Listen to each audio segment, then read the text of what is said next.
Mawaziri wa nchi za nje wa mataifa 7 yaliyoendelea kiviwanda duniani, yani G7, wametoka na azimio kwenye ule mkutano wao ulikuwa ukiendelea pale Canada, ambapo miongoni mwa maazimio ni kukosoa vurugu za Sudani, wakisema mapigano kati ya jeshi la taifa hilo na wanamgambo wa RSF yamesababisha mgogoro mkubwa wa kibinadamu. Moja kati ya maazimio yao kulaani au kukosoa. Sasa katika taarifa yao ya pamoja, mawaziri hao kutoka Canada, Marekani, Uingereza, Ufaransa, Ujerumani, Italia na Japani wamesema wana wasiwasi kuhusu visa vya unyanyasaji wa kingono vinavyoendelea katikati ya vita hivyo vilivyodumu kwa takriban miaka 2. Sudani wana kumechafuka kweli. Hali ya Sudani ni hali mbaya kuliko hali ya Palestina. Haijai kuripotiwa. Na haipewi vichwa vikubwa zaidi vya habari kwenye siasa zetu za kimataifa. Nataka nikuulize nini kinatokea? Mbona kama haipewi hivyo, yani kama tunavyozungumza kuhusu Gaza. Ni Sudani ukifuatilia ni hali mbaya. Kabisa. Na hali mbaya sana. Ukitazama ni kwamba majenerali wawili ambao wametofautiana ndani ya Sudani wameenda kupelekea janga kubwa zaidi la kibinadamu. Tunapozungumza sasa hivi Sudani zaidi ya wakazi milioni 15 hawana makazi na hawana uhakika wa huduma za msingi, kwa kwamba chakula, malazi, mavazi, hata mahitaji ya msingi ya kibinadamu. Kwa hiyo kutokana na shirika la wakimbizi UNHCR linasema wazi kabisa kwamba hali ya Sudani ni mbaya na unashuhudia kwamba ni mzozo mbaya zaidi katika karne ya 21. Sasa tumeshuhudia na nilimsikia Rais Ruto katika moja ya interview yake ya juzi ya Al Jazeera alisema wazi kabisa kwamba hawa majenerali wawili, kiongozi wa jeshi la RSF Mohamed Dagalo na mwenzake Abdul Fattah al-Burhan wa jeshi la Sudan, wamekuwa wakiendeleza maslahi yao binafsi ndani ya Sudan. Kila mtu anajihisi kwamba yeye anatakiwa kuitawala Sudan. Ukiacha hoja za ukanda, ukabila, kwamba hawa wanaamini katika makabila haya, kama unafahamu kwamba siasa za Kiafrika. Lakini vile wao kama viongozi wamekuwa wakijaribu kujitabanaisha kwamba kila mtu ndio anatakiwa kuiongoza Sudan. Sasa hapa nani tumlaumu? Kwa sababu hii hali ya Sudani, ukiacha kwamba wamezoea kupinduana tangu miaka 50, lakini ni watu ambao kwa tazama Mtei lazima tuweze kumpa lawama Omar al-Bashir. Kwa nini?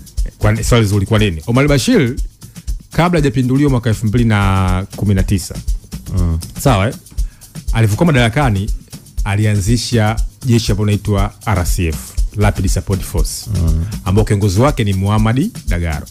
Sawa. Sasa hili jeshi lilikuwa anaitumia kwa lengo la kumlinda yeye. Na kwa lengo la kuitumia kuweza kuhakikisha kwamba analinda maslahi yake hata watu ambao wanampinga ndani ya Sudan. Na jeshi ambalo limekuwa likipigana vita vingi sana kuanzia Darfur, kutazama nikawa wapiganaji wa kukodi. Sasa watu kumbuka wakapata nguvu, wakajisikia kwamba wenyewe ni sehemu ya utawala wa Sudan. Ukiacha kwamba Sudan ina jeshi lake la wananchi, Sudan Army Force, lakini yeye kama kiongozi akaanzisha jeshi lingine. Mwanzo ilikuwa inajulikana kama Janjawidi, maana majeshi ya pembezoni, majeshi ya msituni, ambayo ilikuwa inapewa fadhili na Omar al-Bashir. Sasa baada ya Omar al-Bashir kupinduliwa, sawa, jeshi la Sudan lina nguvu na RSF lina nguvu. Wakasema tutengeneze serikali ya mpito. Lakini serikali ya mpito ukitazama haikudumu hata mwaka mmoja. Ikavunjika. Yakaanza mapambano kwamba mimi natakiwa niongoze Sudan, Mohamed Dagalo, na Abdul Fattah al-Burhan natakiwa niongoze nini Sudan. Kumbuka wote wana silaha. Sawa, na wote wana watu, na wote wana ushawishi, na wote wanamiliki mali, mafuta, dhahabu. Kwa mfano Mohamed Dagalo katika historia yake inatajwa kwamba alikuwa ni kiongozi ambaye ameanza kufanya biashara ya dhahabu.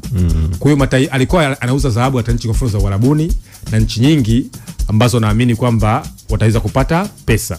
Sasa ndani yenyewe utazama ya majeshi mawili, bado kama kawaida ya mataifa makubwa huwa wanaangalia maslahi. Kuna mmoja anaungwa mkono na nchi za magharibi na mwingine anaungwa mkono na nchi za Urusi. Wanawapa silaha. Sasa moja ya nchi ambayo ina utajiri wa mafuta, dhahabu, lakini leo hii imeingia katika mzozo mkubwa zaidi wa kibinadamu. Na kwa hali jinsi ilivyo, kwa kweli hatuoni ile tunasema kurudi katika hali kutegemea, kwa sababu sasa hivi limekuwa ni taifa ambalo limeanguka. Haliwezi kulinda mipaka, haliwezi kudumia watu wake. wananchi hawatii serikali yao, wananchi wamekuwa wakikimbia.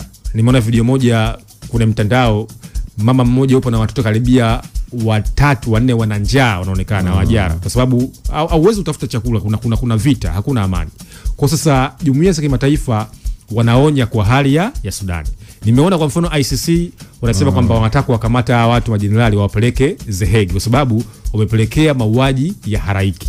Anasema kuna unyanyasaji pia mkubwa sana wa kingono na wakingono vile vile kwa wanawake. Lakini vile nimeona baadhi ya madaktari ambao wamekuwa wakienda Sudani kwa lengo la kuhakikisha kwamba wanaenda kupewa msaada wa kibinadamu, yale majeshi ya RSF wamekuwa wakiwakamata wale madaktari kwa lengo la kuwahudumia wanajeshi wao katika uwanja wa mapambano. Mbona hadi jinsi ilivyo? Kwa hata baadhi ya nchi zinaogopa kupeleka wanajeshi wao. Vikao vingi vimefanyika kuanzia IGAD, nchi za pembe mwa Afrika, AU wenyewe, Africa Union, Umoja wa Mataifa. Antonio Guterres anaonya kwamba jamani, hawa watu watumie njia za kidiplomasia. Lakini je, siasa za kiutawala imekuwa chanzo kikubwa cha Sudan. Sasa je, wanaweza kufikia katika hali gani ukiacha mzozo wa Kongo, mzozo wa Palestina, mzozo wa Sudan? Na hebu angalia, Sudan ni mojawapo ya taifa kubwa Afrika. Kijiografia ukitazama. Kwa sababu kuna Sudani, kuna Kongo na kuna Afrika Kati, ni mataifa makubwa zaidi. Lakini taifa hili ukitazama sasa hivi lipo katika hali mbaya. Watafikia vipi hitimisho? Ni wao wenyewe sasa kuweza kuona kwa master ya kibinadamu ni muhimu kuliko master yao ya kisiasa au ya kiutawala. Haya bwana, hayo ndio yanayojiri huko Sudani.